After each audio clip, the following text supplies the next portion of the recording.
Good morning students, how are you all? Today we will be doing literature, lesson 4, lemon, yellow and fig. Now this story is about trust. Sometimes we do not understand whom we should trust and whom we should not trust. So in this chapter we are going to study this type of story. Now I have lost my job. It was a good job.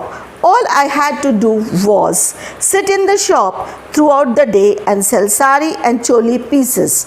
That was all we sold. There were good saris and choli pieces specially woven in Mr. Ratnam's little mill in Bangalore and only sold in Bombay throughout the shop run by me.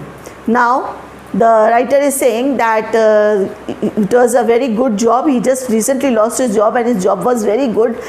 This job, what he had to do was to sell saris and choli pieces, that is the blouse pieces, which was printed in Mr. Ratnam's mill in Bangalore, and in Bombay it was sold and he was the salesman there, and just recently he had lost his job. They had begun to catch on, and last week I had managed to sell over 1,000 rupees worth of them. I had little doubt that very soon the sales would go even higher. In fact, I had written to Mr. Ratnam to send me more stock. If I could sell 5,000 rupees worth of them every month, that would have brought me a monthly income of 250 rupees. Now the writer is saying that the sales were growing day by day and he had written to the owner to send him fresh stock. Now he wanted to make a sale more and more. Why? Because his own income would have increased. At least 250 rupees per month he would have earned if his sale would have increased. Those days 250 was a big amount. Yes, it was a good job, but it didn't last long. It was when just as I was beginning to be a good salesman, learning all the little tricks. Now the writer is saying that I was just learning all the tricks of a salesman and everything was going on very well, and all this suddenly happened. I was lucky to get the job. I had no experience of this kind of work. Mr. Ratnam made no secret of the fact that he was employing me purely on a hunch because he thought I had an honest face. Now the writer is saying that Mr. Ratnam had made it very clear to him that he was employed because he had a very honest face and he trusted him. So he was employing him because the entire shop was under his control. I had answered an advertisement and was interviewing Mr. Ratnam, who had come from Bangalore. Now this writer had seen an advertisement in the paper and he had gone for the interview to Mr. Ratnam. It was Mr. Ratnam who told me I had an honest face. He said he was looking for honesty. His last salesman in Bombay had run away with some of the cash and 6 short silk saris.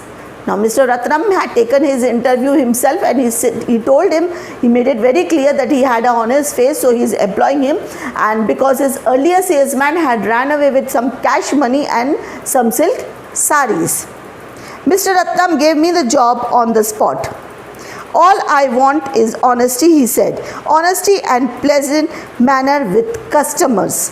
I will try you out for a few weeks, and if I am satisfied with your honesty and your handling of customers, you can have a job for good. Now Mr. Ratnam told him that I am looking out only for honesty, and if you are good enough in dealing with the customer and you are an honest person, then you can continue with your job. In the beginning I will test you for a few days and you can continue with the job. Of course I am honest and I am also a hard worker. In the very second week, I had made more sales than the previous salesman had made during any week. The fact that this was the week before Diwali, which as you know, is the time when more saris are bought than at any other time. Many have had something to do with it. On the other hand, it may have been due to my salesmanship. Anyway, I had good reason to be satisfied with the way things were going on. Now the salesman is saying that it can be any reason the sales had increased. There were two reasons basically. One, because it was a Diwali time, and basically during festive time the sale increases. And the second reason may be that he was a good salesman, so he could easily convince people in purchasing the saris. So that is what he is saying. It can be any reason, but anyway his job was going on well. That was how it was until this morning. I was beginning to have rosy dreams of getting married and settling down. Bombay is a good place for a refugee from the Punjab to settle down. Now the writer is saying that everything was going on well since this morning. Now he was dreaming to get married and settle down since his job was very good, and Bombay was a very good place because he was a refugee from Punjab, and he thought everything goes on well, so I would get married and settle down in Bombay. I had barely opened the shutters of the shop this morning when the woman came in. She was pretty as a picture, and I felt happy that I should be making my first sale of the day to her. Now this shopkeeper was very happy because in the morning a very beautiful lady had entered his shop, and he was happy because he would do the first sale to this lady. We Agarwal shopkeepers are rather superstitious. Most of us believe that the success of the day depends upon the boni. The first sale of the day, I felt sure that the customer would bring me good luck. Little did I know. Now he did not know anything what would happen. He thought that the customer would bring him luck. She would do the boni. Boni means the first sale of the day. So if the boni is good, then the whole day will go good. This is what the shopkeepers believe. She chose a lemon colored silk sari with plain without any gold work on it, and a choli piece to match. I felt the yellow was not her color, but of course it was not the place to tell her that. Now the lady chose a lemon yellow colored sari and a choli piece, but the salesman wanted to tell her that lemon is not her taste, but he did not tell her because this was not his job. As I was wrapping up the bundle, I could smell the perfume she wore. Now as he was wrapping the sari, he smelled the perfume what this lady was wearing. It was quite a strong perfume. In fact, I remembering thinking that it was a little too heavy for the morning, but it was a very good perfume and seemed to fill the little shop. Now this shopkeeper had a little doubt. He thought that early morning who wears this strong perfume and comes. But then he did not react to it because the perfume was very strong. The bill was 40 rupees and she handed him a crisp new 100 rupee note. I gave her back 60 rupees. Mr. Ratnam had told me that I must make it a point to start the day with 100 rupees in a small notes kept in my cash box. Now this lady gave him 100 rupees and the salesman returned her the change. He had the change because Mr. Ratnam had already told him and warned him that in the morning whenever you open a shop, always keep 100 rupees change in your cash box. So he had 100 rupees cash in his cash box and he gave that lady the cash. He was very particular about cash. 100 rupee was all I was meant to keep in the shop to begin the day with.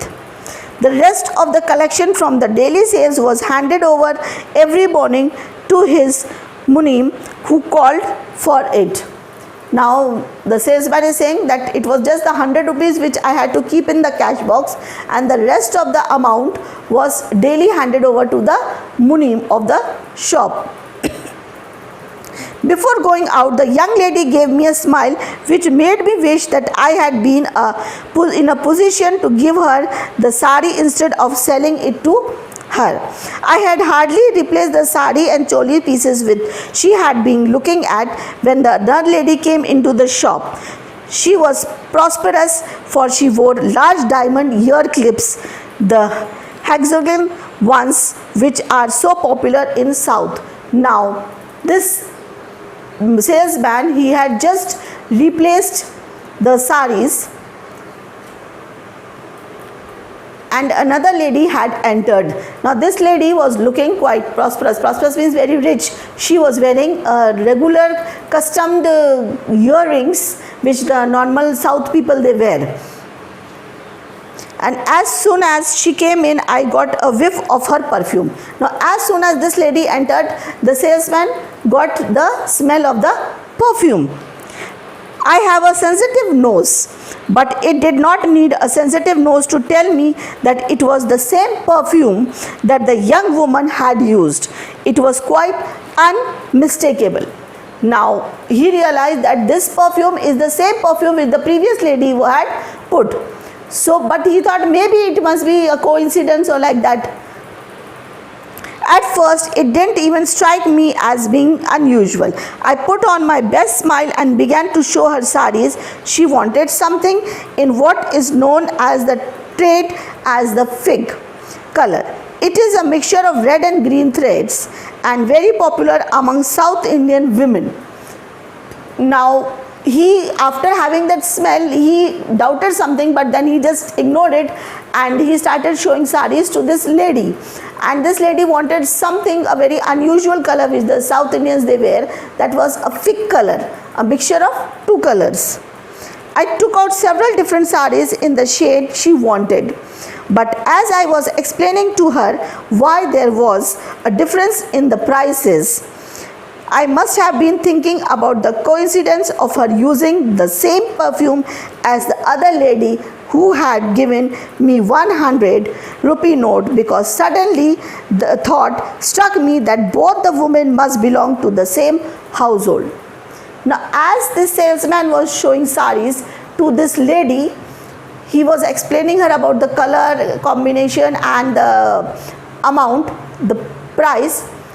He thought of something, that maybe that these two ladies belong to the same family. And that brought to my mind a trick which had been played recently upon a fellow shopkeeper. A young lady had gone to his shop early one morning and had given him a new 100 rupee note which he had changed for her. Soon after she had gone, another lady had gone into the shop, bought one or two little things and cool demanded her change. Now what happened was that he thought of an incident what had happened with another shopkeeper.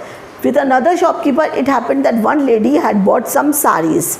She gave some money and that shopkeeper had put the money in the cash box. Now another lady came, bought some saris and then started demanding for the change money without even paying to the shopkeeper. But she had paid no money, and when the shopkeeper pointed out her mistake, she had called in a police and complained that she had just given 100 rupee note and the shopkeeper which he had put in the cash box, and that he refused to give her the change. Oh yes, she knew the number of the note, and right enough the number tallied with that on the note in the cash box. There was little that the shopkeeper could do about it except hand the note over to her. It all seemed to fit. It was a dirty trick, but it had worked, and now they seemed to be trying it out to me. Now he was thinking that this how they had tricked that man, that other shopkeeper. The lady had called the police and told that this number notes are there in his box and that note I have given. Now the shopkeeper had nothing but to return the money. So this salesman was thinking that these two ladies are trying to do that same trick on him. It gave me a shock to think that anyone as pretty as my first customer should be involved in this kind of business. But this was no time to be worrying about it. I had to be quick if I was not going to be caught out. Now this salesman thought that the previous lady was very beautiful and she shouldn't be doing such things. But he said, but this is not the time to think of all these things. I need to take a precaution. Excuse me a moment, I told the lady who was looking intently at the fig colored sarees. I have a few more in the same shade. I will get them for you. Now he told the lady that he has some more sarees but not here in the shop, so he will get it for her. The cash box was on the table in the corner, hidden from her view by a tall shelf. I opened it and took out the 100 rupee note given to me by the lady who came before her. Now what the salesman did, he went quietly at the cash box, took out that 100 rupee note from the cash box without showing it to this lady. I put it in my envelope and addressed the envelope to my brother, who worked in a shop hardly a couple of 100 yards away, and calling the boy from the next shop who did occasional jobs for me. I casually handed the envelope. Please take this to Kripa Ram's shop and give it to my brother, I told. Now what the salesman did, he called a boy from the next shop who did some small jobs for this salesman, and he gave an envelope to him, put that money in that and said, go and give it to my brother who works nearby. Then pleased with myself and smiling, I took 3 of those fig colored sarees from another rack and went back to my customer. I would have been away from her for more than a minute. Now he took out some sarees from here and there and went and showed her that these are the another fresh stock. She liked those sarees a lot. She kept on looking at 2 of them as though she couldn't make up her mind which she liked better. I could scarcely keep myself from grinning at her play acting. Why don't you buy both? They should suit you equally well, I said to her. Yes, I think I will do that, she said with a broad smile. Now the lady was confused between 2 sarees, and the shopkeeper advised her, why don't you take both the sarees? And he was a little surprised on seeing that how well the lady was acting. So the lady said, okay, yes, I will take both the sarees. She took both the sarees and paid for them 90 rupees. She paid it all in 10 rupee notes. I looked at the notes carefully. I wondered if this was a new angle of the old tricks. But there was nothing wrong with the notes. It was clear that I had judged her wrongly. Now this lady gave her 90 rupees change very nicely, and the salesman was a little surprised. He was doubting that maybe this is a new trick, what they are trying on me. But then he checked the notes, everything was perfectly fine. I felt a little ashamed of myself, but I had reasons to be pleased with myself too. I had made 2 good sales within half an hour of opening, and as soon as the boy returned, I sent him for a cup of coffee.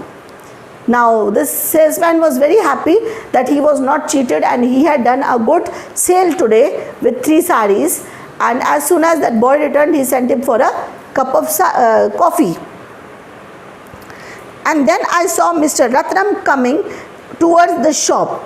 I didn't even know he was in Bombay. He lives in Bangalore and looks after the looms. He was looking pleased as punch as he entered the shop, and when he sat down, I told him how well the shop was running and that more stocks would be needed almost immediately. Now as this lady went, Mr. Ratnam entered the shop, and the salesman did not even know, he was not prepared that Mr. Ratnam is here in Bombay because he usually lives in Bangalore.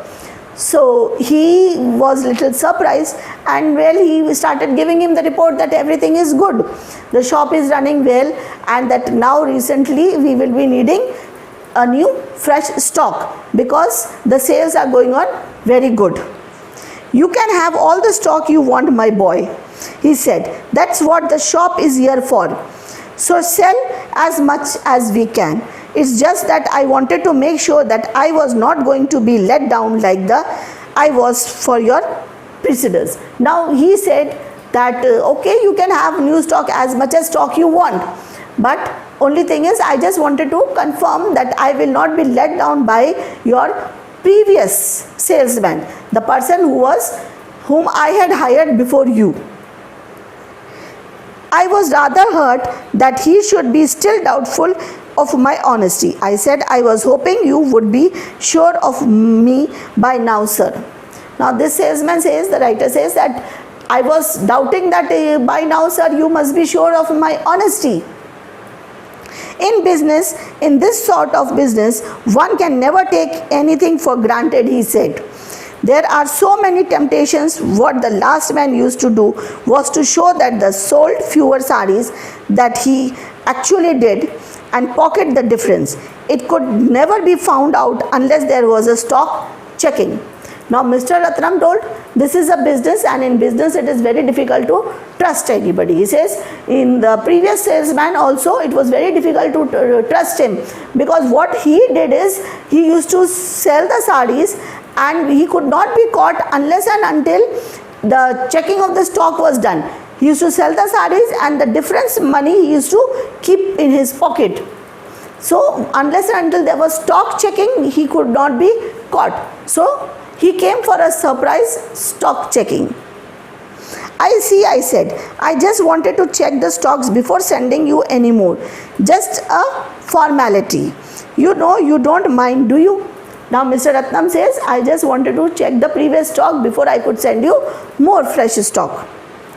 It was nice of him to ask me if I minded, but of course I didn't mind. Now he was little relaxed. Okay, it was good enough that the owner is asking him that whether he would feel bad about it, checking the stock or no. For most of the next hour, we did a sort of curiosity stock taking. Now for some time they were doing the checking of the stock. In fact, I did